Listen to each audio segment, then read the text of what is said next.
Let me end with this story. I got contacted by two gentlemen from Nashville, two truck drivers, and they found me on the internet and they came to visit me. They drove three hours to come visit me. And I told them I really don't take lawsuits anymore. I don't do civil trials. It takes too much out of me. It's too difficult. I have too much fatigue.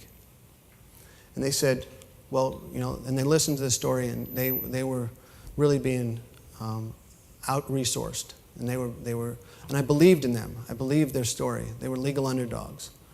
And I said, finally, after being worn down, I said, I'll take the case. It was supposed to be a 2-day trial. We didn't have time for depositions. We didn't have the money for depositions. We're going against a big transportation company. They were accused of stealing $250,000 worth of product over a 9-month period. And they swore to me that they didn't do it. Now, you know, the paperwork was there. They had all this paperwork, all this computer printouts. Doesn't look good for the home team. Doesn't look good for our side. But I believed them. We started the trial. It went 2 days, and of course it went into a 3rd day. And all the evidence was in.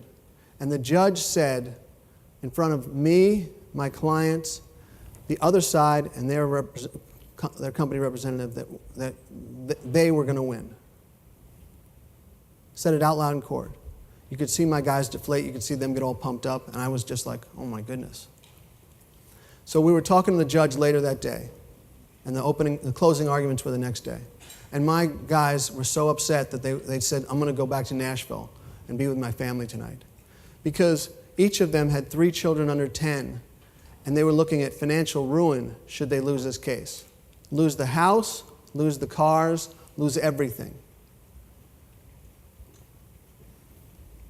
I said to the judge, why'd you say that? He said, well, it's, you know, we were talking about some motions, and that's what I brought it up. He said, the computer printout from the customer is so compelling that I don't see how you get around that.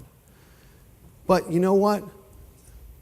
He said to me, your guys were so believable on the stand that's the only doubt I have. Okay. Now, in a civil trial, it's not beyond a reasonable doubt. It's more likely than not. So I went home that night and did every one of my 12 steps. I put out effort. I got prepared. I got intense. I had faith. I used all my resources. I used all the experiences I had. And I wrote a closing argument. Now, I was supposed to meet my two clients for breakfast the next morning. I didn't even know if they were going to show up. It's not a criminal trial. They don't have to show up. It's just a civil trial. I get to the restaurant, and they're there. I come up to the first one. I give him a hug, and I said, we won. And he said, what do you mean we won? Did you hear from the judge? Did the judge? I thought you said the judge doesn't decide this case. The jury does. I said, I know. We won. He said, you're not saying we're probably going to win. You're not saying we might win. You're saying a good chance we'll win. You're saying we won? I said, we won. I had a total end vision of winning that case, of the judge reading the verdict in our favor.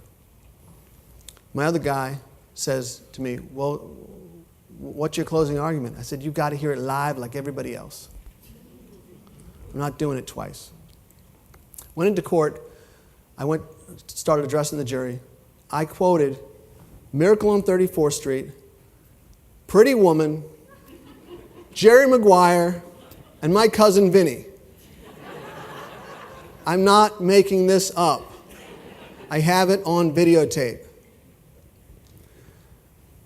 Looked in the jury's eyes, worked with them, went through each scenario and said, first I said, this printout is just, I don't see how to get around it. And they're looking at me like, are you crazy? And then I started talking about what theories I had and I said, this theory, well, that doesn't work. This theory, that doesn't work. And I put together information that helped them come to the right decision. We sat there, and my clients were not well, didn't know the legal system very well. Sat there, and when the judge read the verdict, one of them looked at me and said, what does that mean? And I said, we won. We hugged it, everything. That wasn't the most important part. I haven't told you the most important part yet.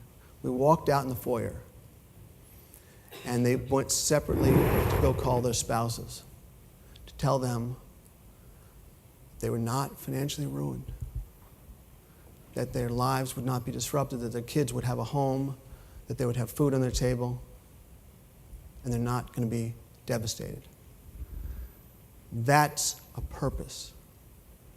That's helping two people, really more than two people, spouses, 3 kids. How many ripples we got here? That's life with a purpose. And it's just a small measure. But again, I would not have done that. I would not have been in that place had I not gotten Parkinson's. That's a purpose. So let your people know you ain't dead. You ain't dead. You've got a lot of life to live, and be inspired. Hopefully you're inspired by my words. Thank you.